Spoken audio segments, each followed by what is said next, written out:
इसके बाद दे रहा हूँ। जी बोले।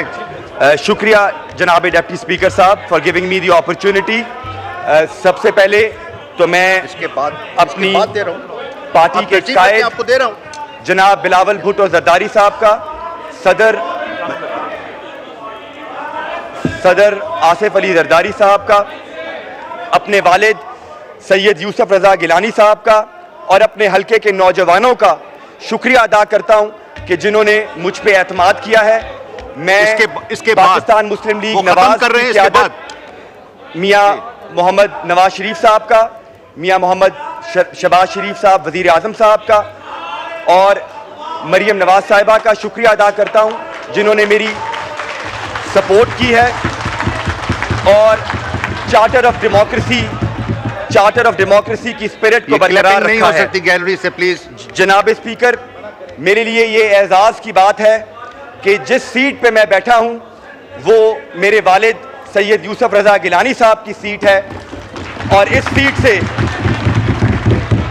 सीट से उनको मोहतरमा बेनज़ीर भुट्टो शहीद ने टिकट दिया और वो 4 साल इस मुल्क के वज़ीर आज़म रहे। मैं मुल्तान की आवाम से कोई आवाज नहीं आनी चाहिए। मैं मुल्तान की आवाम का शुक्रिया अदा करता हूं जिन्होंने नफरत, तकसीम और झूठे प्रोपेगेंडा की सियासत को दफन किया है और तरक्की, खुशहाली और रोशन मुस्तकबिल के बयानिए को चुना है।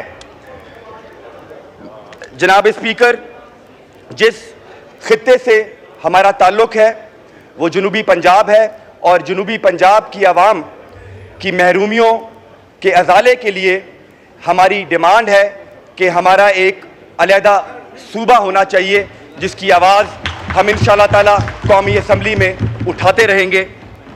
मैं जनाब स्पीकर अपने शहर के नौजवानों से मिल के आया हूँ और मेरे शहर के नौजवानों में उनके अंदर एक फ्रस्ट्रेशन है।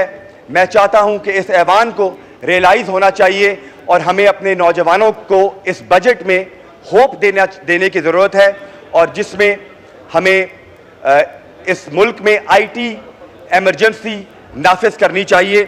मैं जनाब स्पीकर ये भी कहना चाहता हूँ कि हमें फ़लस्तीन के मुसलमानों को, रफ़ा और गाज़ा के मासूम बच्चों को नहीं भूलना चाहिए और हर इंटरनेशनल फोरम पे हमें आवाज़ उठानी चाहिए।